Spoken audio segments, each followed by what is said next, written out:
Hey, it's the Empire, Geoboxing Empire, Backshot Boxing. Now, man, one of the biggest promotion companies in America. There's the big three in America, and it's top rank Oscar De La Hoya in Golden Boy Promotion, and the PBC, which is it's a TV series, but it acts as a promotional company because fighters they sign to the PBC. There's some legal jargon in there to make it seem like it's not a promotion company, but it basically acts as one. Now, all that being said, man, the Zone teamed up with Golden Boy Promotions, and they basically been going hand in hand with the Zone getting fights in America by fighting under Golden Boy Promotion in partnership to have fights staged in America. Now, all that being said, man, the thing is, Oscar De La Hoya, man, he hasn't been doing too well ever since Canelo Alvarez left Golden Boy Promotions. But that didn't deter him, man. He kept Oscar De La Hoya, he kept Golden Boy promotions going on, and it seems as though he's gotten a massive deal from the Zone to just be bought out, right? Now, here you guys see, man, from Oscar De La Hoya's Twitter account, man, the guy said he received a 10-figure offer to sell Golden Boy, and I'm guessing it's to the Zone because that's what he works for. Yeah, he's talking about what should I do. It's wild stuff, man, because Golden Boy used to work with the PBC, and he basically, the PBC basically used to have all the fighters signed under Oscar De La Hoya and Golden Boy Promotions, right? It's one of the reasons why Deontay Wilder was never a big name, because Oscar De La Hoya was charged in promotions of Deontay Wilder. That's one of the reasons why Deontay Wilder didn't blow up earlier in his career.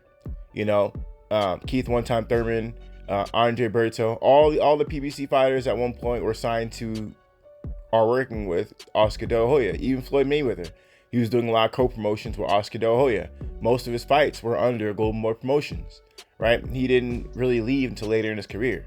All that being said, man, Oscar De La Hoya was not doing his job properly, and the PBC was formed, and steps were taken to move fighters, shift them away from Golden Boy and do their own thing in the PBC, right?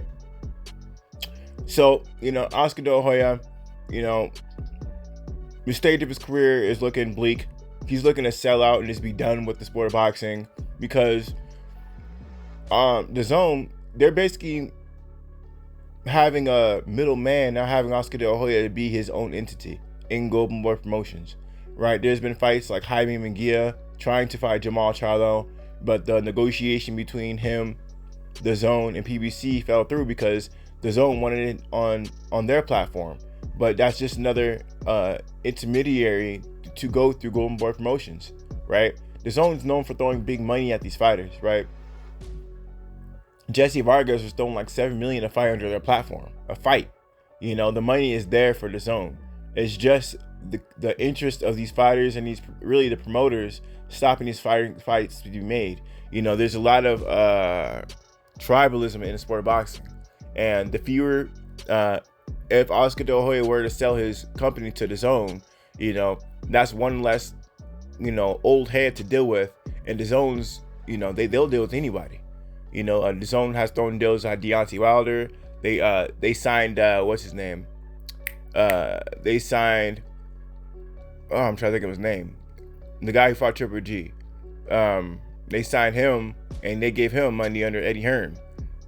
Dane Jacobs. Couldn't think of it. So the Zone is known for throwing money at fighters, man. They're even talking about throwing money at Gervonta Tank Davis just to fight. Oscar De La Hoya actually said they'll throw a multi-million dollar deal at Gervonta Tank Davis just to get him to fight Ryan Garcia. But we know that if Oscar De La Hoya was out of the picture and it was just the Zone, that's a reality likely to happen. And it's more true than not, because the Zone doesn't talk about making fights and not make the fights. They have the money, they have a budget, and they have to spend a certain amount of money to make it come true. Everyone knows in the first 5 year of business that you're not going to be making your money back, right? The Zone has to really make a splash in the sport of boxing, and the Zone has yet to have a premier fight to really get it known worldwide. And the zone really fumbled the bag with the Deontay Wilder Anthony Joshua fight. That would have been a fight that would have picked the zone on a world stage. Sometimes it's not about really making the money right away. It's more about getting people familiar with who you are in general. And that fight was so big that everyone would know about the Zone app and just about their company in general if they would have had Deontay Wilder and Anthony Joshua fight when they're both undefeated and knocking everyone out. You know, the next best thing, or one of the great fights at least to get newer, younger people involved, is Gervonta Tank Davis, you know, being in his 20s, and Ryan Garcia, you know, being big on IG and just being big with the younger audience. So, you know, these are things and obstacles that the zone's dealing with, and they're just saying, listen, we'll just buy you out, man. Oscar De La Hoya might get a big deal. Like I said, he said 10 figures, so that could, maybe he might get some stock in the company, or maybe it's like a cash out, a small cash out every year. Maybe it's paid in increments. I don't know how it's gonna be done, but this is the big deal because I actually like the Zone. The Zone is a good, you know, app. You know, I use it like one time. It's okay, you know, but really, I'm more excited about these fighters getting paid big money, and that's what it's all about. Because usually in boxing, fighters don't want to fight each other because they'll say the money is not there. But is the money really not there, or do these old promoters just don't update their business model and they're not, you know, app or web based? The Zone is web based. You know, you're not gonna see on TV, but they got, you know, tens of millions of dollars to throw around, hundreds of millions of dollars to throw around. Oscar De La Hoya said they got 10 figures. That's hundreds of millions right there. 10-figure deal is when you start getting in hundreds of millions. So the Zone has big money, man, and this is only good for the sport of boxing, man, for sure. And they'll take chances. They'll give old legends fights. You know, they pit you know, it's just a good platform, you know. So we're gonna see how this whole thing plays out with Oscar De La Hoya, but this is one of the most exciting things I heard in a long time, because Oscar De La Hoya, his promotion company has been running on fumes ever since Canelo Alvarez left. The guy was, you know, Canelo Alvarez was basically a one-man show over there, and it seems as though, you know, Golden Boy is at its end of its stage.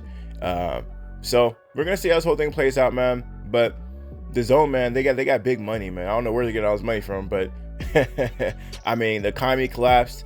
A lot of people got wrecked, but some people made a lot of money. Maybe they just got an access amount of money and they're trying to buy hard assets right now. That's what I'm guessing, because a lot of people talk about, you know, the economy not doing so well and all this, but let's be honest, there's winners and then there's losers. And with the kind of money the Zone has, I'm pretty sure they're only taking dubs, man. They're only taking W's, especially with everything shutting down, people downloading apps, people just being online more and just using technology more after the COVID happened. So I think their sales figures as a whole, maybe not just in boxing, but as a whole app, because they do things outside of boxing, maybe it's actually doing pretty well. You know, you don't just throw that kind of money around in the whole. You know, they have to be making their money somehow. So I think the company's doing pretty well. They got 10 figures to throw at Oscar De La Hoya. So, you know, we're going to see how this whole thing plays out. You know, I would really like to see, they got some big names over there. They do work with our Ryan Garcia, because they're under the same promotion, Oscar De La Hoya, Golden Boy Promotions, and the Zone. They do got Jaime Munguia. You know, there's some fighters over there that I want to see fight other fighters from other networks. It's not going to happen when Oscar De La Hoya is running it, man. He's incompetent, and finally someone's just going to buy the guy out. You know, and that's good for sport of boxing. The Zone is doing big things, man, and I've never been a guy to hype it up, but they've been throwing money. They've been throwing money at these fighters, man. They've been throwing money at these fighters, and hey, man, it's either you're gonna get big names and get paid okay, or you're gonna sign with the Zone and get big money, big dollars. You know, Demetrius Andrade, he didn't get any big fights at the Zone, but he was getting paid. I can tell you that right now. He was getting paid. He's not starving over there. He eating good over there. Real big facts. But maybe with Oscar De La Hoya, we can see if they're really serious about making these big fights, because the Zone should be a bigger platform if they made those fights I mentioned earlier, Deontay Wilder, Anthony Joshua, you know, so on and so forth. You know, we're going to see how this whole thing plays out, but it will definitely, you know, the Zone, they work with Eddie Hearn, a superstar promoter from Britain. I think he's the best promoter out of Britain, bar none. And they're just making the company more international. and it's working, man. It's working. Anyway, let me know how you guys feel about the buyout. Do you guys think it's good for sport boxing? I think it's great, man. I think it's great. Let me know how you guys feel about it, though. Like, comment, subscribe. This is the Empire. Geoboxing Empire, bitch. Geoboxing Empire, bitch.